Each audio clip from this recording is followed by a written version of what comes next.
and welcome to the Eras Crochet Along. My name is Marie and I'll be your guide as we go through each of the different eras, creating crochet blocks to put together to make a big blanket in the end. For the first block that we're going to call the sea green era, I used Bernat blanket yarn in Stormy Ocean, which is this variegated yarn, and dark teal here. And then if you're using worsted weight, I've suggested a combo of ivy and reef in the Loops and Threads brand from Michaels, but really whatever color combo works for you will work for this. I drew inspiration from the album cover. In fact, this variegated yarn is very, very close. And I got these cool posters for each of the albums, and they all had little color codes. Now, I didn't really want to go off of her hair or skin for this, pretty much just, this part of it. And I just kind of leaned more towards the teal choice for it, but it can be whatever you want it to be for sure. And for the first block, I chose a modified cluster stitch.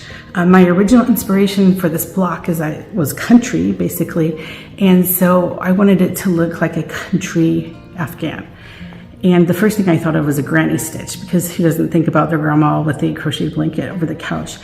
But the thing is with the granny stitch and blanket yarn is the granny stitches just turn out gigantic, and it just looks kind of weird. So I came up with this modified cluster stitch that creates the look and the feel of a granny stitch blanket, but a little bit more condensed, which is really what I was going for. All right, we want to get started on the stitch, but I already chained 11 for this, just to do a little sampling. For the pattern, you're chaining 109 to have 108 stitches across. Every single block will be 108 stitches across. But for the sample, we're just going to have 10 stitches. I chained 11, we have 10 stitches. So this is row 1 of the pattern, all single crochets. Now for row 2, we're going to chain 4. 1, 2, 3, 4. And that looks like it would be really tall, right? When we come around, we're going to do our very first cluster stitch right in the next stitch. So this stitch is the base of that chain 4, so we don't want to go in there. We want to go into the very next one. And this is the only time that we're not really going to skip a stitch. All right, so for the cluster stitch, the modified cluster stitch, a real cluster stitch, if you look it up, it is a double crochet 3 together, all into the same stitch, but 3 of them was just too much for this bulky yarn. So we're just going to do a modified, which is a double crochet 2 together, but in the same stitch. Normally that stitch you would go into 2 different ones, but for this, we're always going to be going into the same exact stitch. All right, so again, we're not using the stitch right at the base. We'll go into the next. So to do this cluster, and I'm going to do this a few times, so don't worry if you don't get it this time. Maybe just watch this time and you can practice along on some of the other stitches. So you'll yarn over, insert your hook, yarn over, pull through. So you have 3 loops on your hook. You yarn over and you pull it through 2. So that's basically like a half of a double crochet. But instead of continuing, you'll yarn over, poke through that same exact stitch, yarn over, pull it through. Now you have 4 loops on your hook. So then to finish it, we yarn over, pull through 2, then yarn over and pull through those last 3. And that is your first cluster stitch. Now this right here is going to look so weird. I understand, and it's like all sticking out, but trust me, when we get to the end of the other of row 3, it will look great. So after your cluster stitches, you're going to do a chain 1, and then we're going to skip a stitch down here. So then we'll yarn over. This is another cluster. You yarn over, poke through your stitch, yarn over, pull it up. We have 3. Yarn over, pull through 2, Now you have 2 again. Yarn over, poke through that same exact stitch, yarn over, pull through, and now there's 4. So to finish it, we yarn over, pull through 2, yarn over, pull through 3. We have our second cluster, and then we chain 1. All right, we'll go over that one more time. And just to see where we're at, we did the cluster in that very first stitch after the chain. We skipped 1, and then we did a cluster, and we did this chain here, chain here. So we're going to skip 1 and do our next cluster. So we yarn over, hook into the stitch, yarn over and pull up. We have 3 loops. Yarn over, pull through 2, yarn over, poke through the stitch, yarn over, pull it up, and we have 4 loops. Yarn over, pull through 2, and then finally yarn over, pull through 3. We have our third cluster. We're going to chain 1. All right, so there we have 3. So now we already chained 1. We're going to skip the stitch, and we're going to cluster into the next one. So here we go again. Are you doing this one with me, or are you still watching? Yarn over, poke through, yarn over. You want to see what that looks like on the back when I yarn over? Okay. So we yarn over here, we poke it through, and on the back, the yarn over is kind of weird looking, but it's still yarned over the hook. And then I pull it through like that. 3 loops, yarn over, pull through 2. If you accidentally make a complete double crochet when you're doing the first part of your cluster stitch, just know that I do it at least once or twice in a row, and it's natural, because if you've done enough double crochets, that's just like your instinct to do that. Don't be hard on yourself. All right, yarn over, poke through that same stitch, yarn over, pull through, 4 on your hook, yarn over, pull through 2, and then to finish it, yarn over, pull through 3. And we have that chain 1 again. All right, here we are at the end of the row. Now we'll pretend that we've already done 106 stitches, and we're now down to the last 2 stitches of our row. All right, so I went ahead and already chained 1, but for the last 2 stitches, it'll be that chain 1. You're gonna skip this one, and then you're just gonna double crochet. And you'll be like, finally, your brain will be very happy that you're doing a double crochet. Very last stitch. All right. Now for the next one, for row 3, we only need to do a chain 3. So 1, 2, 3, and then we're going to turn. Okay, then we're going to immediately cluster stitch into that first chain space. No skipping or anything. So we'll yarn over, pull loop up, you have 3 loops, yarn over, pull through 2. That's it though. Yarn over, go through that chain space, it's so easy. Pull up another loop, we have 4 loops, yarn over, pull through 2, yarn over, pull through 3. It amazes me how straight the edges turn out on this, because it doesn't seem like they're going to, but they do in the end. Oh, and after we finish these rows, I'll go back and talk about how I do my very first row of single crochets, because there is a different way that I do it. All right, so we did our first cluster, so now we want to chain 1. And you can call it skipping a stitch, but really, you don't really have to think about where your stitches are from here on out until you get to the last row, because you're basically going to do clusters in each one of these chain spaces. So you'll do a cluster, chain 1, cluster, chain 1, cluster, chain 1, and you know that you're only ever stitching in those chain spaces. So I mean, I guess I could spell it out in the pattern, but really it's pretty much just cluster, chain 1, and always cluster in the chain space all the way across. So here we go. This will be our 6th one. So 1, yarn over, poke through, yarn over, pull up. We have 3 loops, yarn over, go through just 2. Yarn over, back through that chain space, yarn over, pull up another loop. We have 4 loops, yarn over, pull through 2, yarn over, pull through 3. We finished it and we automatically just want to do that chain 1.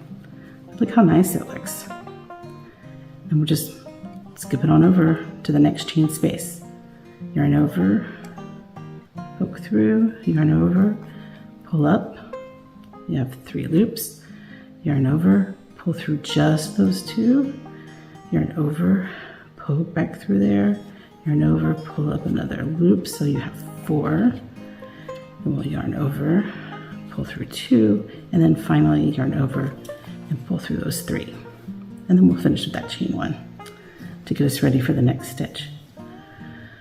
All right, we have a couple more. So I'm just going to go through this one without explaining. See if you can do it without me telling you.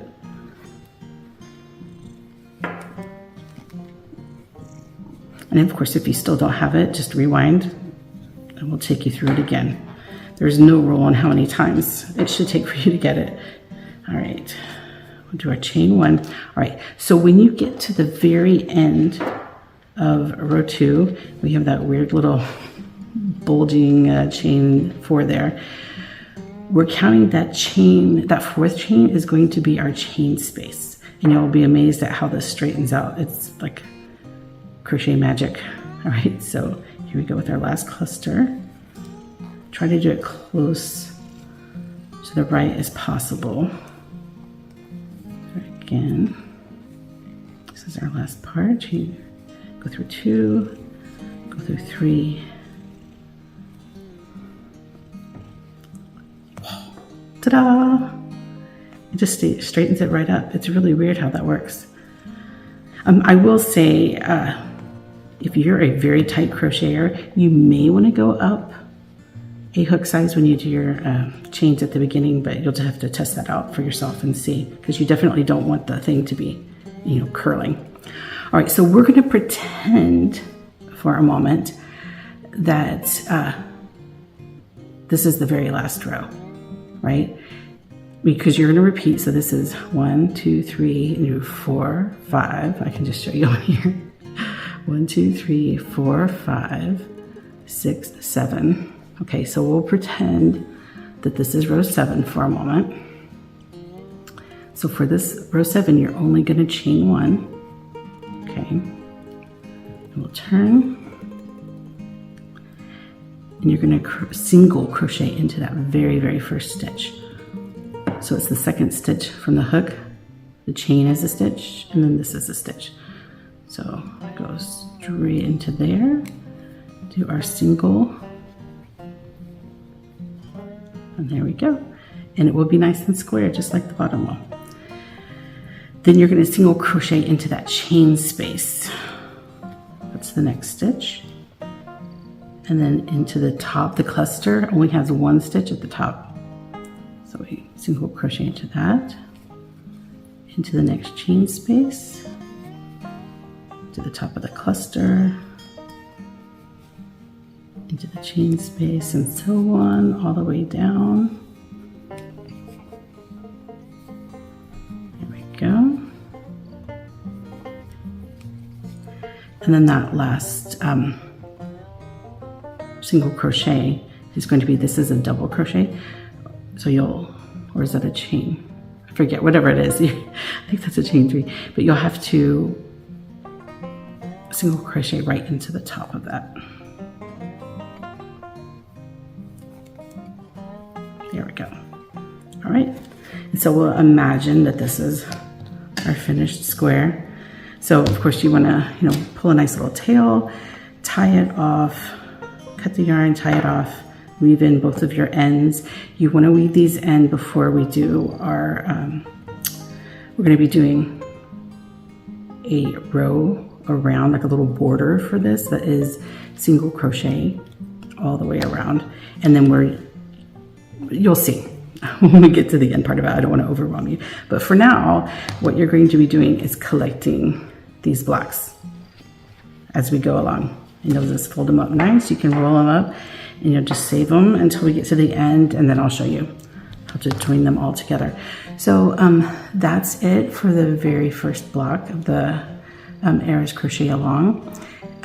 If you have any questions about how to do this, please let me know. I have comments on my website that you can do. You can go to my Facebook page, Elle Marie Home, and you can ask there. But I've also started a group on Facebook called the Eras Crochet Along. It's a private group, but you just answer the questions. It's just like it's very easy questions.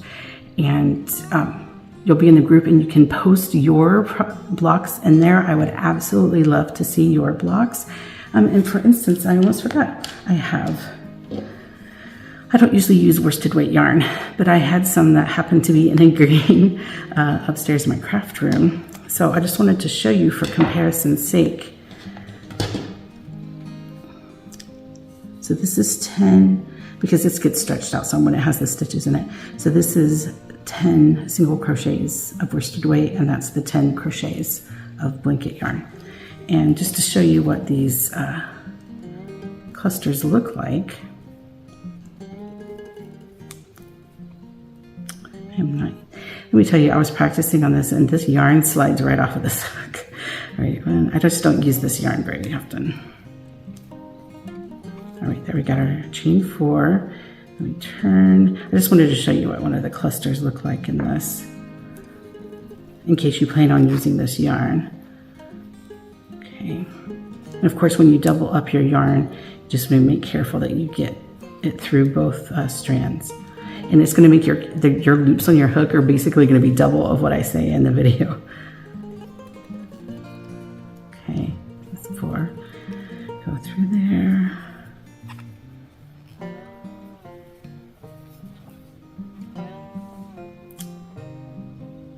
Okay, so for comparison size, the clusters are actually like really, really close in size. So if you're making this blanket with a worsted weight yarn, just know it's going to come out like very, very close to the same measurements as we'll have for this. But I think it's going to be negligible and you won't need to be adding extra stitches and stuff at the end. But if you make your block with the doubled up worsted weight yarn and you're really far away from 48 inches, let me know and we'll kind of troubleshoot it together, or you can work it out on your own, but you may want to add stitches. It's just, it makes it more complicated down the road with the other blocks because every single block uses 108 stitches for the width. And we just want to make sure that all of your blocks will match up with each other lengthwise.